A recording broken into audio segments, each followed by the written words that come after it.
ಓಂ ತದೇತತ್ಸಹಸ್ರಂ ತತ್ಸರ್ವಂ ತಸ್ಯ ಮೇನ್ನಂ ಮಿತ್ರಂ ದಕ್ಷಿಣಂ ಸಜಿತಿ ಪ್ರಾಣಃ ಪರೋಕ್ಷಪ್ರಿಯಾ ಇವ ಹಿ ದೇವಾಃ ಪರೋಕ್ಷಪ್ರಿಯಾ ಇವ ಹಿ ದೇವಾಃ.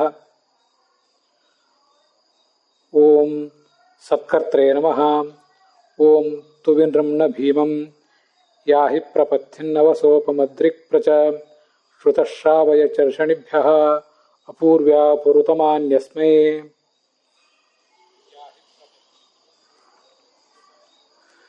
ಶ್ರೀ ಗುರುಭ್ಯೋ ನಮಃ. ಮಹಾಭಾರತದ ಅನುಶಾಸನ ಪರ್ವದ ವಿಷ್ಣು ಸಹಸ್ರನಾಮ ಸ್ತೋತ್ರದ 247ನೇಯ ಸತ್ಕರ್ತ ಅನ್ನುವ ನಾಮ, ಹಾಗೆ ಅದಕ್ಕೆ ಸಂಬಂಧಿಸಿದ ಬೃಹತಿ ಮಂತ್ರ, ಇದೆಲ್ಲವನ್ನು ಕೂಡ ನಾವೀಗ ನೋಡಬೇಕಾಗಿದೆ. ಈಗಾಗಲೇ ಈ ಸತ್ಕರ್ತ ಅನ್ನುವ ನಾಮದ ಅರ್ಥಗಳನ್ನು ಸೂಕ್ಷ್ಮವಾಗಿ ಗಮನಿಸಿದ್ದೀವಿ. ಜ್ಞಾನಿಗಳನ್ನು, ಸಂಸಾರದಲ್ಲಿ ಯಾರು ಕ್ಲೇಶ ಪಡ್ತಾ ಇದ್ದಾರೆ ಅಂಥವರಿಗೆ ಜ್ಞಾನ ಕೊಡ್ತಾನೆ, ಜ್ಞಾನ ಕೊಟ್ಟು ಅವರನ್ನು ಮುಕ್ತರನ್ನಾಗಿ ಮಾಡ್ತಾನೆ. ಮತ್ತು ಸತ್ ಅಂದರೆ ಪ್ರಾಣ, ಆ ಪ್ರಾಣನನ್ನು ಕೂಡ ಸೃಷ್ಟಿಸುವಂಥವನು ಅಂತ ಹೀಗೆಲ್ಲ ಅದಕ್ಕೆ ಅರ್ಥ ಬರ್ತವೆ. ಇನ್ನು ಮುಂದೆ ಅದಕ್ಕೆ ಮೂಲ ಮಂತ್ರಕ್ಕೆ ಋಗ್ವೇದದಲ್ಲಿ ಸಾಯಣಾಚಾರ್ಯ ಏನು ಅರ್ಥ ಬರೆದಿದ್ದಾರೆ, ಮೂಲ ಮಂತ್ರಕ್ಕೆ ಭಗವಂತಾಚಾರ್ಯರು ಮಾಡಿದಂಥ ಅರ್ಥ ಏನಿದೆ ಅದನ್ನೂ ನೋಡಿದ್ದೀವಿ. ಸಂಪಾದಿತವಾದ ಬೃಹತಿ ಮಂತ್ರಕ್ಕೆ ರಘುನಾಥ ಸ್ವಾಮಿಗಳು ಹೇಳಿದ ಅರ್ಥ ನೋಡಿದ್ದೀವಿ. ಅದರ ನಂತರ ನಾನು ಏನರ್ಥ ಅದಕ್ಕೆ ಹೇಳಲಿಕ್ಕೆ ಸಾಧ್ಯ ಆಗಿತ್ತು ಅನ್ನೋದನ್ನು ಕೂಡ ನೋಡಿದ್ದೇವೆ. ತುವಿನ್ ರಮಣ, ಬಹಳ ಬಲ ಅಥವಾ ಐಶ್ವರ್ಯವುಳ್ಳ ಭಗವಂತನೇ, ಬಹಳ ಸುಖವುಳ್ಳವನು ಅಂತನೂ ಅರ್ಥ. ನೀನು ಪ್ರಪಥಿನ್, ನಮಗೆ ಸನ್ಮಾರ್ಗವನ್ನು ತೋರಿಸುವವನು, ನೀನೇ ಸನ್ಮಾರ್ಗ. ನಮ್ಮನ್ನು ರಕ್ಷಿಸಲಿಕ್ಕೆ ಬೇಕಾದ ಎಲ್ಲ ಆಯುಧಗಳನ್ನು ಕೂಡ ನೀನು ತೆಗೆದುಕೊಂಡು ಬಾ, ನನಗೆ ಅಭಿಮುಖನಾಗಿ, ಮದ್ರಿಕ್ ನನಗೆ ಅಭಿಮುಖನಾಗಿ ಬಾ. ಶತ್ರುಗಳಿಗೆ ಎದೆ ನಡಗಿಸುವಂತೆ ನಿನ್ನ ಆಗಮನವನ್ನು ನೋಡಿಯೇ ಶತ್ರುಗಳು ಹೆದರಬೇಕು. ಆ ರೀತಿಯಾಗಿ ನೀನು ನನ್ನ ಬಳಿಗೆ ಸಾರಬೇಕು. ನೀನು ಶ್ರುತ, ಶಾಸ್ತ್ರದಲ್ಲಿ ಪ್ರಸಿದ್ಧ, ನೀನು ಶ್ರುತ, ಸರ್ವಜ್ಞನೂ ಹೌದು. ಚರ್ಷಣಿಗಳು ಅಂದರೆ ಪ್ರಜೆಗಳು, ಅವರಿಗೆ ಅಪೂರ್ವವಾದ ಮಂತ್ರಗಳನ್ನು, ಶಾಸ್ತ್ರಗಳನ್ನು ನೀನು ತೋರಿಸಿಕೊಡಬೇಕು. ಈಗಾಗಲೇ ಇರುವ ಮಂತ್ರಗಳಿಗೆ, ಮಹಾಭಾರತ, ಭಾಗವತ, ವೇದ ಮೊದಲಾದ ಶಾಸ್ತ್ರಗಳಿಗೆ ಹೊಸ ಅರ್ಥಗಳನ್ನು ಕೂಡ ಕೊಡುವ ಮೂಲಕ ಅದನ್ನು ಹೊಸದನ್ನಾಗಿ ಮಾಡಬೇಕು. ಹೀಗೆ ಹೊಸ ಶಾಸ್ತ್ರಗಳು, ಹೊಸ ಶಾಸ್ತ್ರದ ಮಾತುಗಳು, ಹೊಸ ಅರ್ಥಗಳು, ಇವುಗಳೆಲ್ಲವನ್ನೂ ಕೂಡ ನೀನು ಕೊಡಬೇಕು. ಆ ಸಾಧಕನಿಗೆ ಅದು ದೊರೆಯುವಂತೆ ನೀನು ಮಾಡಬೇಕು. ಇದೆಲ್ಲ ಯಾತಕ್ಕಾಗಿ? ಈ ಸಾಧಕನಿಗಾಗಿ. ಸಾಧಕ ಇದೆಲ್ಲವನ್ನು ಅರಿತುಕೊಂಡು ತನ್ನ ಒಳಗೆ ಅಸ್ಮೈ ಅಂದರೆ ಈ ಸಾಧಕನಿಗಾಗಿ, ಅಸ್ಮೈ ಅಂದರೆ ಈ ಭಗವಂತನಿಗೆ, ಈ ಸಾಧಕನೊಳಗಿರುವಂಥ ಭಗವಂತನ ರೂಪದ ಸಾಕ್ಷಾತ್ಕಾರಕ್ಕಾಗಿ ಇದೆಲ್ಲವನ್ನು ಕೂಡ ನೀನೇ ಪ್ರಶ್ರಾವಯ, ಉಪದೇಶ ಮಾಡು ಬಾ.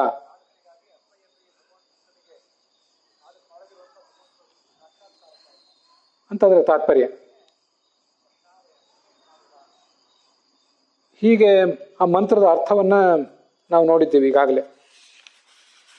ಮತ್ತೆ ಭಕ್ತರನ್ನ ಹೀಗೆ ಉದ್ಧರಿಸುವವನು ಅಂತೇನು ಅರ್ಥ ಇದೆ,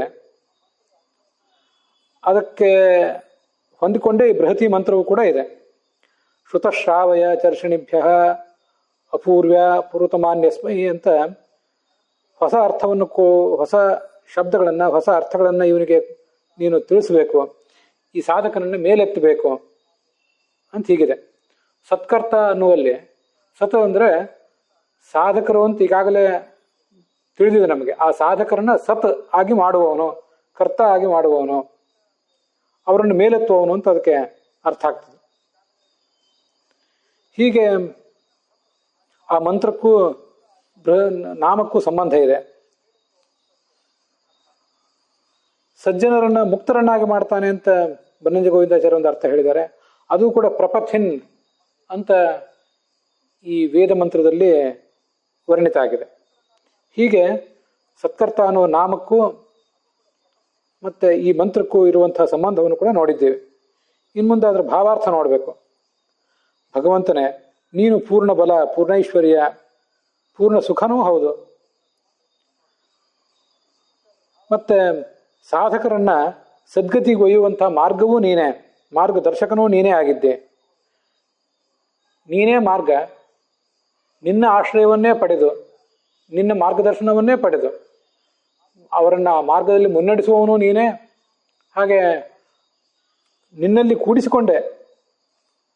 ದೋಣಿ ತನ್ನಲ್ಲಿ ಸಾಧಕರನ್ನು ಕೂಡಿಸ್ಕೋತದೆ, ದೋಣಿ ದಾಟುವವರನ್ನು. ಆದರೆ ಮಾರ್ಗದರ್ಶಕ ಅದಲ್ಲ. ಮಾರ್ಗದರ್ಶನ ಮಾಡುವವನು ಮತ್ತೊಬ್ಬ ನಾವಿಕ ಇರ್ತಾನೆ. ನಾವಿಕ ತನ್ನ ತೊಡೆಯ ಮೇಲೆ ಅಥವಾ ತನ್ನ ಒಡಲಲ್ಲಿ ಆ ಪ್ರಯಾಣಿಕರನ್ನೇನು ಕೂಡಿಸ್ಕೊಂಡಿರೋದಿಲ್ಲ. ಆದರೆ ಭಗವಂತ ಹಾಗಲ್ಲ, ನಾವಿಕನೂ ಅವನೇ. ಮತ್ತೆ ಅವನು ತನ್ನೊಳಗೇನೆ ಆ ಎಲ್ಲರನ್ನು ಕೂಡ ಇಟ್ಕೊಂಡಿದ್ದಾನೆ. ಅಂಥ ವಿಲಕ್ಷಣನಾದ ಮಾರ್ಗವೂ ಹೌದು, ಮಾರ್ಗದರ್ಶಕವೂ ಹೌದಾದ ಭಗವಂತ ಅವನು. ನಿನ್ನನ್ನು ನಾನು ಸ್ತುತಿಸ್ತೇನೆ. ನೀನು ನನ್ನನ್ನು ಕಾಪಾಡುವುದಕ್ಕಾಗಿ ರಕ್ಷಣೆಯ ಸಾಧನಗಳು, ಮಂತ್ರ, ತಂತ್ರ, ಆಯುಧಗಳು, ಇದೆಲ್ಲವನ್ನು ಕೂಡ ಆಯುಧಗಳನ್ನು ನೀನು ಹಿಡಿದುಕೊಂಡು ಬರಬೇಕು.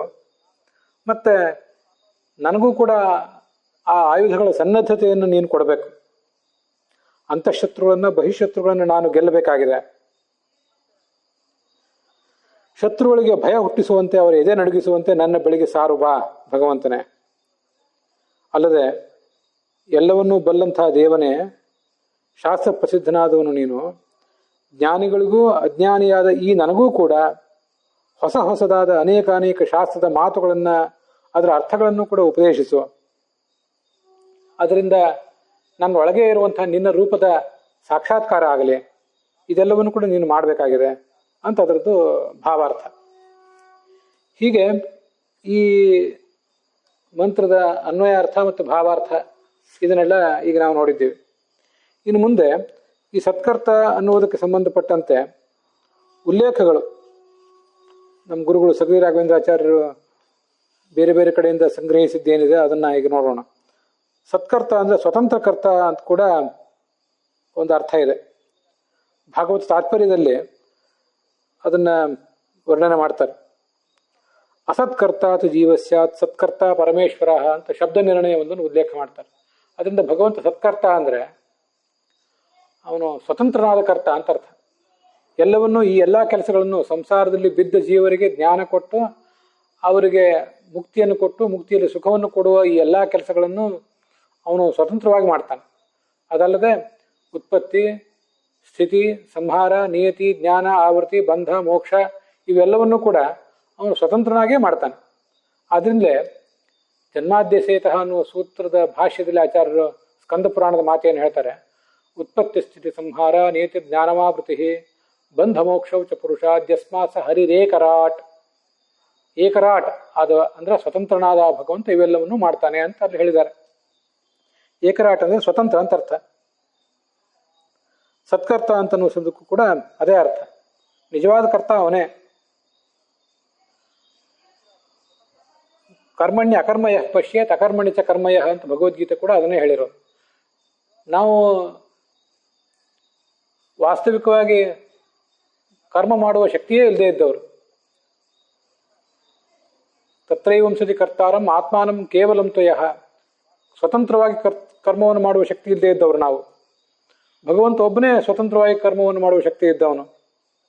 ಆದ್ದರಿಂದ ನಮ್ಮನ್ನೇ ನಾವು ಕರ್ತೃಗಳನ್ನು ತಿಳ್ಕೊಂಡ್ಬಿಟ್ರೆ, ನಮ್ಮಂತಹ ಜೀವರನ್ನೇ ಕರ್ತೃಗಳನ್ನು ತಿಳ್ಕೊಂಡ್ಬಿಟ್ರೆ ಅದು ಭ್ರಮೆ ಆಗ್ತದೆ ಅಂತ ಅದರ ತಾತ್ಪರ್ಯ. ಹರಿಸ್ವಭಾವತ ಕರ್ತ ಸರ್ವಮನ್ಯತ್ ತದೀರಿತಂ ಅಂತ ಗೀತಾ ತಾತ್ಪರ್ಯದಲ್ಲಿ ಮತ್ತೊಂದು ಮಾತಿದೆ. ಸ್ವಭಾವತಃ ಅವನು ಕರ್ತ, ಉಳಿದವರೆಲ್ಲರೂ ಕೂಡ ಅವನು ಮಾಡಿಸಿದಂತೆ ಮಾಡುವವರು. ಯಥಾ ಪಿತ್ರಾದತ್ತಂ ಪಾಲಕತ್ವಂ ರಾಜಪುತ್ರಾಣಂ ಏವಂ ಪರಮಾತ್ಮದತ್ತಂ ಕ್ರಿಯಾ ಸ್ವಾತಂತ್ರ್ಯಂ ಲಕ್ಷಣಂ ಸ್ವಾತಂತ್ರ್ಯ ಲಕ್ಷಣಂ ಕರ್ತೃತ್ವಂ ಜೀವಾನಾಮಪ್ಯಸ್ತೀತ್ಯಾಶಂಕಾಂ ಪರಿಹರತಿ ನ ಕರ್ತೃತ್ವಂ ನ ಕರ್ಮಾಣಿ ಲೋಕಸ್ಯ ಸೃಜತಿ ಪ್ರಭುವು. ಸ್ವಭಾವಸ್ತು ಪ್ರವರ್ತತೆ ಅಂತ ಗೀತೆಯ 5ನೇ ಅಧ್ಯಾಯದಲ್ಲಿ ಬಂದಿರುವಂತಹ ವಿಚಾರ. ಅದು ಹೇಗಿದೆ ಅಂದರೆ, ರಾಜ ತನ್ನ ಮಕ್ಕಳಿಗೆ ಒಂದೊಂದು ರಾಜ್ಯದ ತುಣುಕನ್ನು ಕೊಟ್ಟು ನೀವು ಅದನ್ನು ಪಾಲನೆ ಮಾಡ್ಕೊಂಡಿರಿ ಅಂತ ಬಿಟ್ಟಿರ್ತಾನೆ. ಅದು ಹೇಗೆ ಪಾಲನೆ ಮಾಡಬೇಕು, ಮಾಡಿ ಅದನ್ನು ಉನ್ನತಿಗೇರಿಸಬೇಕೋ ಅವನತಿಗೆ ಇಳಿಸಬೇಕು ಅಂತನ್ನುವುದು ಆ ರಾಜ ಪುತ್ರರಿಗೆ ಸಂಬಂಧಪಟ್ಟದ್ದಾಗಿರ್ತದೆ. ರಾಜ ಪ್ರತಿಯೊಂದು ಕ್ಷಣ ಕ್ಷಣದಲ್ಲಿಯೂ ಆ ತನ್ನ ಮಕ್ಕಳ ಜೊತೆಗೆ ಇರ್ಲಿಕ್ಕಾಗೋದಿಲ್ಲ. ಆ ಮಕ್ಕಳ ಅಂತರಂಗದಲ್ಲಿಯೂ ಅವನೇ ಇದ್ದು ಅವರನ್ನು ಪ್ರೇರಿಸಲಿಕ್ಕೂ ಆಗೋದಿಲ್ಲ. ಚಿಕ್ಕ ವಯಸ್ಸಿನಲ್ಲಿ ಅವರಿಗೆ ಶಿಕ್ಷಣ ಕೊಡಿಸಿದ್ದಾನೆ, ಅವರನ್ನು ತರಬೇತಿ ಮಾಡಿದ್ದಾನೆ. ಮುಂದೆ ಹೇಗೆ ಮಾಡಬೇಕು ಅಂತನ್ನೋದು ಅವ್ರಿಗೆ ಬಿಟ್ಟದ್ದು. ಆದ್ದರಿಂದ ತಂದೆಯಾದವನು ತನ್ನ ಮಕ್ಕಳಿಗೆ ಕೊಟ್ಟಂಥ ಏನೊಂದು ಅವಕಾಶ, ತಂದೆಯಾದವನು ಮಕ್ಕಳಿಗೆ ಕೊಡುವ ಅವಕಾಶ, ರಾಜ ಒಬ್ಬ ತನ್ನ ಮಕ್ಕಳಿಗೆ ಕೊಡುವಂಥ ಅವಕಾಶ, ಹಾಗೆ ಈ ಪರಮಾತ್ಮ ಅಂತನೋನು ಸ್ವತಂತ್ರವಾದ ಕರ್ತೃತ್ವವನ್ನು ಜೀವನಿಗೂ ಏನಾದರೂ ಕೊಟ್ಟಿರ್ತಾನೋ ಅಂತ ಒಂದು ಪ್ರಶ್ನೆ ನಾವು ಬರಬಹುದು. ಯಾಕೆಂದರೆ ಪರಮಾತ್ಮ ಕರ್ತ ಅಂತ ಹೇಳಿದಾಗ ಜೀವ ಈ ಜಗತ್ತಿನಲ್ಲಿ ಹೇಗೆ ಕರ್ತಾನೋ ಅದೇ ನಮಗೆ ನೆನಪಿಗೆ ಬರೋದು. ನಾವು ನೋಡಿರುವುದು ಏನನ್ನ ಈ ಜಗತ್ತಿನಲ್ಲಿ ಒಬ್ಬ ರಾಜ ಪ್ರಧಾನಮಂತ್ರಿ ಹೇಗೆ ಕರ್ತೃವಾಗಿದ್ದಾನೆ ಎಂದು ನೋಡಿದ್ದೀವಿ. ಒಂದು ಸಂಸ್ಥೆಯ ಮುಖ್ಯಸ್ಥ, ಮನೆಯ ಮುಖ್ಯಸ್ಥ ಹೇಗೆ ಕರ್ತ ಆಗಿದ್ದಾನೆ ಅಂತ ನೋಡಿದ್ದೀವಿ. ಅವರು ತಮ್ಮ ಆಡಳಿತಕ್ಕೆ ಒಳಪಟ್ಟವರ ಮೇಲೆ ಪ್ರತಿಯೊಂದು ಹಂತದಲ್ಲಿಯೂ, ಪ್ರತಿಯೊಂದು ಕ್ಷಣದಲ್ಲಿಯೂ, ಪ್ರತಿಯೊಂದು ಹಂತದಲ್ಲಿಯೂ ಅವ್ರಿಗೇನು ನಿಯಂತ್ರಣ ಇರೋದಿಲ್ಲ. ಹಾಗೆ ಭಗವಂತನಿಗೂ ಕೂಡ ನಮ್ಮ ಮೇಲೆ ಪ್ರತಿಯೊಂದು ಹಂತದಲ್ಲಿಯೂ ಸಣ್ಣ ಸಣ್ಣ ವಿಷಯದಲ್ಲಿಯೂ ನಿಯಂತ್ರಣ ಇರೋದಿಲ್ಲೇನೋ ಅಂತ ಒಂದು ಬಾರಿ ನಮ್ಮ ಪ್ರಶ್ನೆ ಬರೋ ಸಾಧ್ಯತೆ ಇದೆ. ಅದನ್ನು ಶಾಸ್ತ್ರ ನಿರಾಕರಣೆ ಮಾಡಿದೆ. ನಕರ್ತೃತ್ವಂ ಲೋಕಸ್ಯ ಸೃಜತಿ ಪ್ರಭು. ಈ ಜಗತ್ತಿಗೆ ಅವನು ಕರ್ತೃತ್ವವನ್ನು ಕೊಡುವುದೇ ಇಲ್ಲ.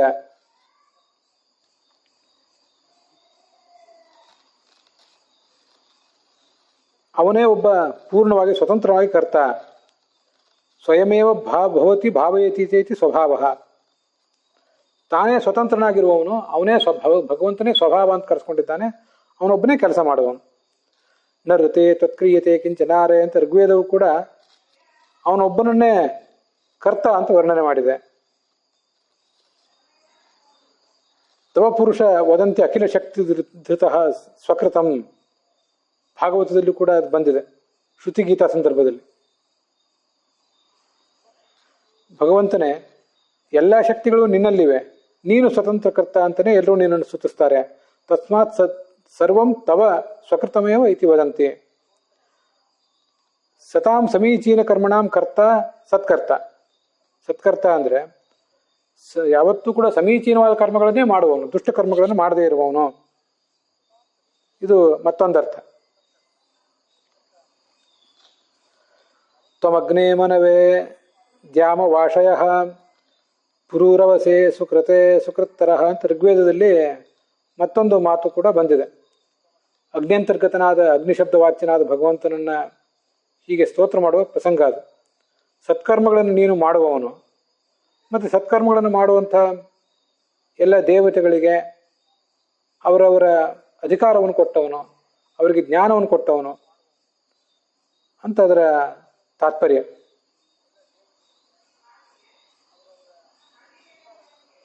ಸಕೃತ್ತರ ಸುಕೃತ್ತರ ಅತಿಶಯೇನ ಸತ್ಕರ್ಮಣಾಂ ಕರ್ತ ತ್ವಂ.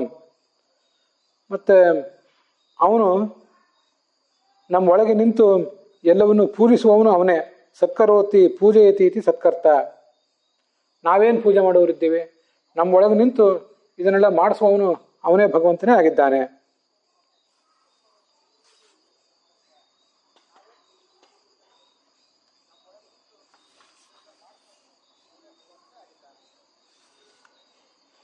ಬ್ರಹ್ಮಾಂಡದ ಒಳಗಷ್ಟೇ ಅಲ್ಲ, ಹೊರಗೂ ಕೂಡ ಅವನೇ ಇದ್ದಾನೆ.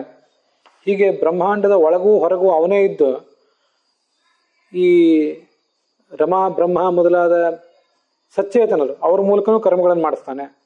ದುಷ್ಟರ ಮೂಲಕನೂ ಅವನೇ ಕರ್ಮಗಳನ್ನು ಮಾಡಿಸ್ತಾನೆ. ಅವರಿಂದ ದುಷ್ಕರ್ಮಗಳನ್ನು ಮಾಡಿಸ್ತಾನೆ.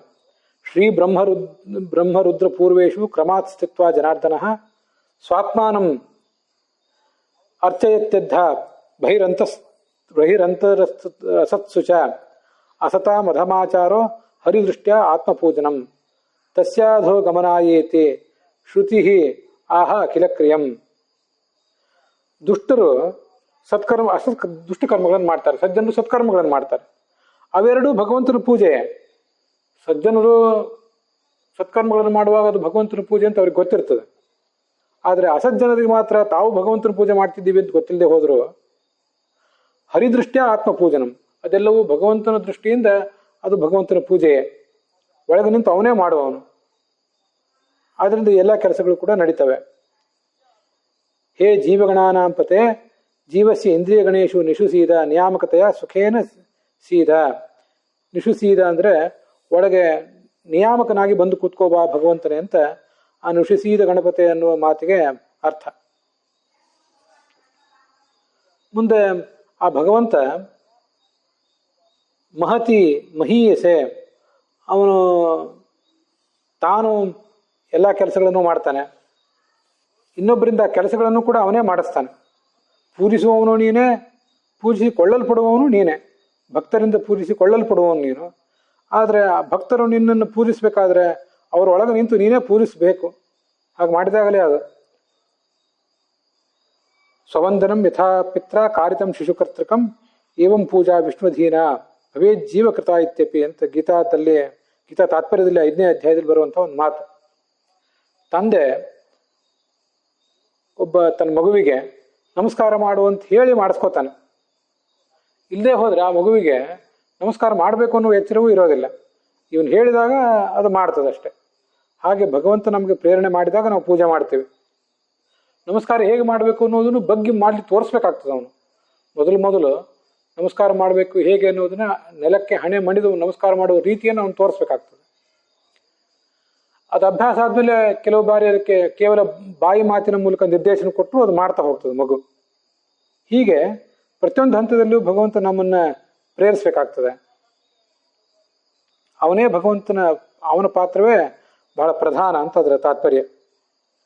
ಮೈ ಸ್ಥಿತೋ ಮದಂಗೇಶು ಸ್ವತಂತ್ರೋ ವ್ಯಾಪ್ತವಾನ್ ಹರಿ ಸರ್ವಶ ಸ್ವಾತ್ಮತಂತ್ರೋ ಮಾಂ ಸ್ವೇಚ್ಛೆಯ ವರ್ತಯತ್ಯಜ ಸ್ವಾತ್ಮನಸ್ತಸ್ಯ ಪೂಜಾ ಸ್ಯು ಮನೋವಾಕ್ ಕಾಯವೃತ್ತಯ ಮಮಯಿತ ಇತಿ ಕರ್ತಾರಂ ಉದ್ದೇಶ್ಯಂ ಚ ಹರಿಂ ಸ್ಮರೇತ್ ಅಂತ ನಾರಾಯಣ ಪಂಡಿತರ ಯೋಗ ದೀಪಿಕಾದಲ್ಲಿ ಬರುವಂಥ ಮಾತು. ನನ್ನಲ್ಲಿ, ನಂದು ಇಂದ್ರಿಯಗಳಲ್ಲಿ ಸ್ವತಂತ್ರನಾದಂಥ ಭಗವಂತನೇ ಒಳಗಿದ್ದಾನೆ. ಅವನು ನನ್ನ ಮನಸ್ಸನ್ನು, ವಾಗಿಂದ್ರಿಯ ಜ್ಞಾನೇಂದ್ರಿಯಗಳನ್ನು, ಕರ್ಮೇಂದ್ರಿಯಗಳನ್ನು ಪ್ರೇರಿಸ್ತಾ ಇದ್ದಾನೆ. ಆದ್ದರಿಂದ ಅವೆಲ್ಲ ಕೆಲಸಗಳು ಕೂಡ ಅವನ ಪೂಜಾ ರೂಪದಲ್ಲಿವೆ. ಹೀಗೆ ನಮ್ಮ ಸಕಲ ಕರ್ಮಗಳಿಗೆ ಅವನೇ ಕರ್ತಾರನೂ ಹೌದು, ಮತ್ತೆ ನಮ್ಮ ಕರ್ಮಗಳ ಉದ್ದೇಶವೂ ಅವನೇ ಹೌದು. ಕರ್ತಾರಂ ಉದ್ದೇಶ್ಯಂ ಚ ಹರಿಸ್ಮರೇತ್. ಕರ್ಮಗಳನ್ನು ಮಾಡುವವನು ಅವನು. ಆ ಕರ್ಮಗಳನ್ನು ನಾವು ಮಾಡುವುದು ಆ ಭಗವಂತನಿಗಾಗಿಯೇ. ಬ್ರಹ್ಮಾರ್ಪಣಂ ಬ್ರಹ್ಮಹವಿಹಿ ಬ್ರಹ್ಮಾಗ್ನೋ ಬ್ರಹ್ಮಣಾಹುತಂ ಅಂತ ಹೀಗೆಲ್ಲ ಹೇಳುವಂತೆ ಪ್ರತಿಯೊಂದು ಇರುವುದು ಅವನಿಗಾಗಿಯೇ. ಮಾಂ ವಿಧತ್ತೆ ಮಾಂ ಅಭಿಧತ್ತೆ ಮಾಂ. ಇದು ನಾರಾಯಣ ಪಂಡಿತರ ಯೋಗ ದೀಪಿಕಾದ ಮಾತು. ಭಗವಂತ ಇನ್ನೊಬ್ಬರ ಮೂಲಕ ಹೀಗೆ ತನ್ನನ್ನು ತಾನೇ ಆರಾಧನೆ ಮಾಡ್ಕೋತಾನೆ. ಮತ್ತೆ ಅವತಾರ ಕಾರ್ಯದಲ್ಲಿ ಒಂದು ರೂಪದಿಂದ ಇನ್ನೊಂದು ರೂಪವನ್ನು ಪೂಜೆ ಮಾಡುವುದೂ ಇದೆ. ಕೃಷ್ಣಾವತಾರದಲ್ಲಿ ಕೃಷ್ಣನ ಅವತಾರ ಪರಶುರಾಮನಿಗಿಂತ ಕಾಲದ ದೃಷ್ಟಿಯಿಂದ ಸಣ್ಣದು. ಆದ್ದರಿಂದ ಸಣ್ಣವನಾದ ಪರಶುರಾಮ ಸಣ್ಣವನಾದ ಕೃಷ್ಣ ಜ್ಯೇಷ್ಠನಾದ ಪರಶುರಾಮನಿಗೆ ನಮಸ್ಕಾರ ಮಾಡ್ತಾನೆ. ಇದು ಕೂಡ ಕಂಡಿದೆ. ಮತ್ತೆ ಸತ್ಕರ್ತ ಅಂದರೆ ಸಜ್ಜನದ ಯೋಗಕ್ಷೇಮವನ್ನು ನೋಡುವವನು ಅಂತನೂ ಅದಕ್ಕೆ ಇನ್ನೊಂದು ಅರ್ಥ. ಸತಾಂ ಯೋಗಕ್ಷೇಮಾದಿ ವಹನ ಸತ್ಕರ್ತ. ಸತಃ ಪ್ರಪಂಚಸ್ಯ ಕರ್ತ, ಸತ್ಯವಾದ ಪ್ರಪಂಚವನ್ನು ಸೃಷ್ಟಿಸಿರುವಂಥವನು. ಮತ್ತೆ ಈ ಕ್ಲೇಶರಹಿತನಾದವನು, ಅವನಿಗೆ ಯಾವುದೇ ರೀತಿಯಾದ ಕ್ಲೇಶವೂ ಇಲ್ಲ. ಸನ್ ಅಂದರೆ ಸದ್ಗುಣ ಭರಿತ ಅಂತ ಅರ್ಥ. ಕ್ಲೇಶ ಮೊದಲಾದ ದುರ್ಗುಣಗಳು ಅವನಲ್ಲಿಲ್ಲ. ಇಷ್ಟೆಲ್ಲ ಕೆಲಸ ಮಾಡಿದರೂ ಕೂಡ ಅವನು ಸದ್ಗುಣ ಸಹಿತನಾಗಿದ್ದಾನೆ ಹೊರತು ದುರ್ಗುಣಗಳು ಯಾವುದೂ ಕೂಡ ಅವನಲ್ಲಿಲ್ಲ. ಈ ಜಗತ್ತು ಹೇಗೆ ಹುಟ್ಟಿದೆ? ಯಥಾ ಸತಃ ಪುರುಷಲೋಮ ಕೇಶಲೋಮಾನ್ ಯಥಾ ಅಕ್ಷರಾತ್ ಸಂಭವತಿ ಇಹ ವಿಶ್ವಂ. ತಲೆ ಕೂದಲು ರೋಮ ಎಲ್ಲ ಈಗ ಅನಾಯಾಸವಾಗಿ ಹುಟ್ಟುತ್ತಾವ. ಹಾಗೆ ಅಕ್ಷರನಾಮಕನಾದ ಭಗವಂತನಿಂದ ಅನಾಯಾಸವಾಗಿ ಈ ಜಗತ್ತು ಸೃಷ್ಟವಾಗಿದೆ. ಆದ್ರಿಂದ ಆತ ಸತ್ಕರ್ತ. ಸತ್ ಅಂದರೆ ನಾಶಯುಕ್ತರಾದ, ದುರ್ಗತಿಗೆ ಹೋಗಿ ಸೇರಬೇಕಾದವರಿಂದ, ಆದ್ರಿಂದ ಅವರು ಸತ್. ಸತಲ್ ವಿಶರಣ ಗತಿ ಅವಸಾಧನೇಶು. ಸತ್ ಅನ್ನೋ ಧಾತುವಿಗೆ ನಾಶ ಹೊಂದುವುದು ಅಂತಲೂ ಅರ್ಥ ಇದೆ. ಹೀಗೆ ಭಗವಂತನನ್ನು ಭಾಗವತರನ್ನು ದ್ವೇಷಿಸಿ ಕೊನೆಗೊಂದು ದಿವಸ ನಷ್ಟರಾಗಬೇಕಾದಂಥ ದೈತ್ಯರೇನಿದ್ದಾರೆ ಅವರನ್ನು ದಂಡಿಸುವವನು ಅಂತ ಕೂಡ ಅದಕ್ಕೆ ಅರ್ಥ. ಜಗತ್ತನ್ನು ಸೃಷ್ಟಿಸುವವನು, ಜಗತ್ತನ್ನು ಬದುಕಿಸುವವನು, ಜಗತ್ತನ್ನು ಸಂಹರಿಸುವವನು, ಉತ್ಪತ್ತಿ ಸ್ಥಿತಿ ಸಂಹಾರ ಈ ಮೂರನ್ನೂ ಕೂಡ ಮಾಡುವವನು ಅಂತಲೂ ಅದಕ್ಕೆ ಅರ್ಥ ಬರ್ತದೆ. ನಾಶ ಅಂತಂತೂ ಅರ್ಥ ಇದ್ದೇ ಇದೆ. ಸದಿಲು ವಿಶರಣ ಗತಿ ಅವಸಾದನ, ಸೀಳಿ ಹೋಗುವುದು, ನಾಶ ಆಗುವುದು, ಹೀಗೆಲ್ಲ ಅದಕ್ಕೆ ಅರ್ಥ ಇದ್ದೇ ಇದೆ. ಕರೋತಿ ಅಂದರೆ ಮಾಡ್ತಾನೆ, ಸೃಷ್ಟಿಸ್ತಾನೆ ಅಂತ ಅದರ ತಾತ್ಪರ್ಯ. ಸತ್ವಂ ಜೀವನಮೇವಚ, ಈ ಸತ್ವ ಅಂತಂದ್ರೆ ಜೀವನ, ಅವರನ್ನ ಬದುಕಲಿಕ್ಕೆ ಬಿಟ್ಟಿರುವುದು, ಅದು ಈ ಭಗವಂತನ ಲೀಲೆಯೇ ಆಗಿದೆ. ಅದರಿಂದ ಉತ್ಪತ್ತಿ ಸ್ಥಿತಿ ಸಂಹಾರ ಈ ಮೂರನ್ನು ಮಾಡ್ತಾನೆ, ಮತ್ತು ಒಟ್ಟಾರೆ ಸೃಷ್ಟಿಯಾದ ಅಷ್ಟಕವನ್ನೂ ಮಾಡ್ತಾನೆ. ಜ್ಞಾನಿಗಳನ್ನ, ಭಕ್ತರನ್ನ ಜ್ಞಾನಿಗಳನ್ನಾಗಿ ಮಾಡ್ತಾನೆ. ಅದನ್ನಂತೂ ನಾವು ನೋಡೇ ಇದ್ದೀವಿ. ಅದು ಋಗ್ವೇದದಲ್ಲೂ ಕೂಡ ಆ ಒಂದು ಮಾತು ಬಂದಿದೆ, ಋಷಿಕೃನ್ಮರ್ತ್ಯಾನಾಂ ಅಂತ. ಮತ್ತೆ ಸಜ್ಜನರಲ್ಲಿರುವ ದೋಷಗಳನ್ನೆಲ್ಲ ಕಳೆದು ಅವರನ್ನ ಶುದ್ಧರನ್ನಾಗಿ ಮಾಡ್ತಾನೆ, ಸಾಧುತ್ವವನ್ನು ಮಾಡ್ತಾನೆ. ಯಾಕಂದ್ರೆ ಸತ್ ಅನ್ನೋ ಶಬ್ದಕ್ಕೆ ಸಾಧುಭಾವ, ನಿರ್ದೋಷತೆ ಅಂತನೂ ಒಂದು ಅರ್ಥ ಇದೆ.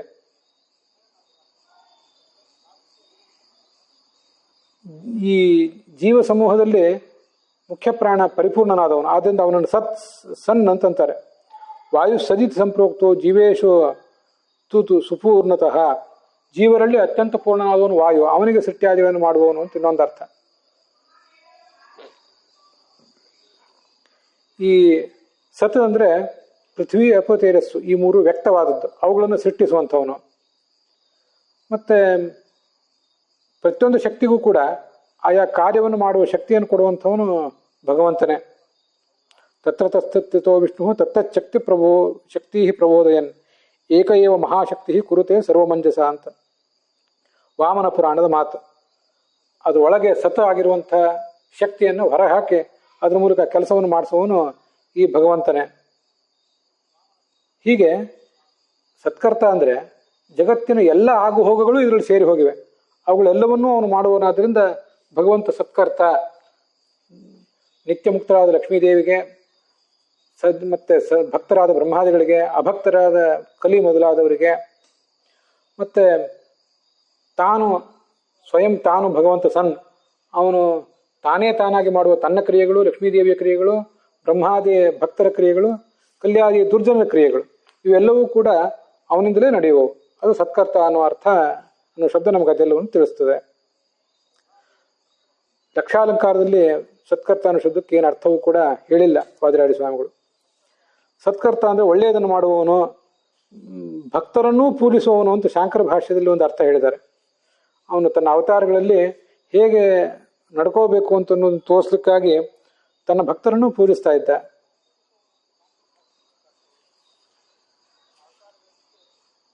ಪರಾಶರ ಭಟ್ರ ವ್ಯಾಖ್ಯಾನಕ್ಕನುಸಾರವಾಗಿ ಕೂಡ ಸಜ್ಜನರನ್ನು ಗೌರವಿಸುವವನು, ತನ್ನ ಕಡೆಗೆ ಯಾರು ಲಕ್ಷ್ಯವನ್ನು ಕೊಡೋದಿಲ್ಲ, ಕ್ಷುದ್ರರಾದ ಜನ ಇದ್ದಾರೆ, ಅಂಥವರನ್ನು ಕೂಡ ಗೌರವಿಸ್ತಾನೆ, ಅವರನ್ನು ಕೂಡ ಉದ್ಧರಿಸ್ತಾನೆ ಅಂತ ಅದರ ತಾತ್ಪರ್ಯ. ಸಜ್ಜನ ಪ್ರತಿಪೂಜಕ ಅಂತ ರಾಮಾಯಣದಲ್ಲಿ ಒಂದು ಕಡೆ ಬಂದಿದೆ, ಆ ಅರ್ಥವನ್ನು ಇಟ್ಕೋಬಹುದು. ಸತ್ಕರ್ತ ಅಂದರೆ ಅವ್ರನ್ನ ಸತ್ಕರಿಸುವವನು, ಸಜ್ಜನರನ್ನು ಸತ್ಕರಿಸುವವನು ಅಂತ ಇನ್ನೊಂದರ್ಥ.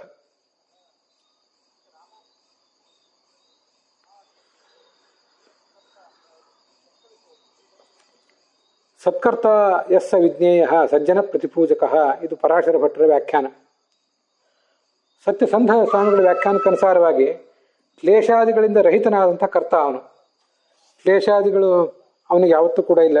ಇಷ್ಟು ಜಗತ್ತಿನ ಎಲ್ಲ ಆಗುಹೋಗುಗಳನ್ನು ಅನಾದಿ ಕಾಲದಿಂದಲೂ ಅವನು ನಡೆಸ್ತಾ ಇದ್ದಾನೆ. ಧಾತ ಯಥಾ ಪೂರ್ವಮಕಲ್ಪಯತ್ ಯಥಾತಥ್ಯತೋ ಅರ್ಥಾನ್ ವ್ಯದಧಾತ ಶಾಶ್ವತೀಭ್ಯ ಸಮಾಭ್ಯ ಅಂತ ಹೀಗೆ ಅವನು ಮಾಡ್ತಾ ಇದ್ರು ಕೂಡ ಸನ್ ಕ್ಲೇಶಾದಿರಹಿತಶ್ಚಾಸವು ಕರ್ತ, ಕ್ಲೇಶಾದಿರಹಿತನಾದ ಕರ್ತ ಅವನು ಅಂತ ಅವನನ್ನು ನಾವು ತಿಳ್ಕೊಳ್ಬೇಕು.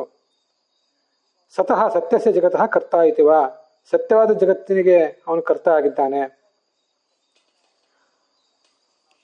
ಆ ಅರ್ಥವನ್ನು ತಿಳ್ಕೊಳ್ಬೋದು. ಮತ್ತೆ ದೈತ್ಯರ ಹಿಂಸಕ ಅಂತ ಈಗಾಗಲೇ ತಗ್ಡಿಯಾಚಾರ್ಯ ಹೇಳಿದ ಅರ್ಥ ನೋಡಿದ್ವಿ, ಅದು ಕೂಡ ಸತ್ಯಸಂಧ ಸ್ವಾಮಿಗಳ ಅರ್ಥ. ಸತಾಂ ವಿಶರಣಾದಿಯುಕ್ತಾನಂ ದೈತ್ಯಾನಾಂ ಕರ್ತ. ವಿಶರಣ ಅಂದರೆ ನಾಶ, ನಾಶವನ್ನು ಹೊಂದುವ ದೈತ್ಯರಿಗೂ ಅವರ ಗತಿ ಕಾಣಿಸುವವನು, ಮುಕ್ತಿಯನ್ನು ಹೊಂದುವ ದೇವತೆಗಳಿಗೂ ಅವರ ಗತಿ ಕಾಣಿಸುವವನು ಅಂತ ಹೀಗೆಲ್ಲ ಅದಕ್ಕೆ ಅನೇಕ ಅರ್ಥಗಳು ಬರ್ತವೆ. ಹೀಗೆ ಸತ್ಕರ್ತ ಅಂದರು ಸತ್ಯ ಅಂದರು ಒಂದೇ ಅರ್ಥ. ಸತ್ಯ ಅಂತಂದ್ರೂ ಕೂಡ ಸತ್ ತಿ ಯ, ಸತ್ ಅಂದರೆ ಸತ್ ಅಂದರೆ ಮುಕ್ತರಾದಂಥ ಲಕ್ಷ್ಮೀದೇವಿ ಮತ್ತು ಮುಕ್ತರಾದ ಜೀವರು. ತಿ ಅಂತಂದರೆ ಅಮುಕ್ತರಾದವರು, ಮತ್ತು ಯ ಅಂದರೆ ಅವರಿಗೆ ನಿಯಾಮಕನಾದವನು. ಹೀಗೆಲ್ಲ ಅರ್ಥಗಳನ್ನು ಸತ್ಯ ಅನ್ನೋ ಶಬ್ದಕ್ಕೆ ಅರ್ಥ ಹೇಳಿದ್ದಾರೆ. ಸತ್ಯ ಅನ್ನೋ ಶಬ್ದಕ್ಕೆ ಏನೇ ಅರ್ಥ ಬರ್ತಾವೋ ಹಾಗೆ ಸತ್ಕರ್ತ ಅನ್ನೋ ಶಬ್ದಕ್ಕೂ ಕೂಡ ಅದೇ ಅರ್ಥವೇ ಹೆಚ್ಚು ಕಡಿಮೆ ಬರ್ತವೆ. ಹೀಗೆ ಸತ್ಕರ್ತ ಅನ್ನೋ ಶಬ್ದಕ್ಕೆ ಇರುವಂಥ ಅರ್ಥಗಳನ್ನೆಲ್ಲ ಇವತ್ತು ನೋಡಿದ್ದೀವಿ. ಹಾಗೆ ಬೃಹತಿ ಮಂತ್ರವನ್ನು ಕೂಡ ನೋಡಿದ್ದೀವಿ. ಮುಖ್ಯವಾಗಿ ನಮಗೆ ಮಾರ್ಗ ಅನುಕೂಲ ಅಂತ ಏನು ವಿಷ್ಣು ಸಹಸ್ರನಾಮ ಇನ್ನೂ ಬೇರೆ ಕಡೆ ಅವನನ್ನು ವರ್ಣನೆ ಮಾಡಿದೆ, ಹಾಗೆ ಇಲ್ಲಿಯೂ ಕೂಡ ಈ ಬೃಹತಿ ಮಂತ್ರವೇ ಪ್ರಪಥಿನ್ ಅನ್ನುವ ಮಾರ್ಗದ ಮೂಲಕ ಅವನೇ ನಮಗೆ ಮಾರ್ಗ. ನಮ್ಮ ಹೆಗಲ ಮೇಲೆ ಇಟ್ಟುಕೊಂಡು ನಮ್ಮೆಲ್ಲರನ್ನೂ ತನ್ನ ತಾಯಿ ತನ್ನ ಸೊಂಟದಲ್ಲಿ ಮಗುವನ್ನು ಎತ್ತಿಕೊಂಡು ಅದನ್ನು ಮುನ್ನಡೆಸುವಂತೆ ಭಗವಂತ ತನ್ನ ಹೆಗಲ ಮೇಲೆ ತನ್ನ ತೊಡೆಯ ಮೇಲೆ ತನ್ನ ಮಕ್ಕಳಂತ ನಮ್ಮೆಲ್ಲರನ್ನು ಹೊತ್ತುಕೊಂಡು ಆ ಮಾರ್ಗವನ್ನು ದಾಟಿಸ್ತಾನೆ. ಸಂಸಾರದ ಈ ಕ್ಲಿಷ್ಟವಾದ ಮಾರ್ಗವನ್ನು ದಾಟಿಸಿ ಮುಕ್ತಿಯ ಮಾರ್ಗದ ಕಡೆಗೆ ನಮ್ಮನ್ನು ತಗೊಂಡು ಹೋಗ್ತಾನೆ. ಅದಕ್ಕೆ ಬೇಕಾದ ಜ್ಞಾನ ಇತ್ಯಾದಿಗಳನ್ನು ಯಾವತ್ತೂ ನಮ್ಗೆ ಅವನು ಕೊಟ್ಟೇ ಕೊಡ್ತಾನೆ. ಹೊಸ ಶಾಸ್ತ್ರಗಳನ್ನು ಉಪದೇಶ ಮಾಡ್ತಾನೆ. ಅದಕ್ಕೆ ಬೇಕಾದಂಥ ಉತ್ತಮವಾದಂಥ ಅರ್ಥಗಳನ್ನು ಕೂಡ ನಮಗವನು ಬೋಧಿಸ್ತಾನೆ. ಹೀಗೆ ಆ ಭಗವಂತನ ಮಹಿಮೆಯನ್ನು ಹೇಳುವ ಬೃಹತಿ ಮಂತ್ರ ಮತ್ತು ಅದರ ಸಂಕ್ಷಿಪ್ತ ರೂಪವಾದ ಸತ್ಕರ್ತ ಇದೆರಡನ್ನು ಕೂಡ ಇಲ್ಲಿಗೆ ನೋಡಿದ್ದೇವೆ. ಅಲ್ಲಿಗೆ ಇವತ್ತಿನ ಈ ಭಾಗ ಸಮಾಪ್ತವಾಗಿದೆ. ಹುಸಿಯ ನಾಡಿ ಹೊಟ್ಟೆ ಹೊರೆವ ವಿಷಯದಲ್ಲಿ ರಸಿಕನೆಂದು ಹುಸಿಗೆ ಹಾಕದಿರೋ ಇನ್ನು ಋಷಿಕೇಶನೇ, ಈಶ ನಿನ್ನ ಚರಣ ಭಜನೆ ಆಸೆಯಿಂದ ಮಾಡುವೆ, ದೋಷ ರಾಶಿ ನಾಶ ಮಾಡು ಶ್ರೀಶಕೇಶವ. ಶ್ರೀಕೃಷ್ಣಾರ್ಪಣ ವಸ್ತು.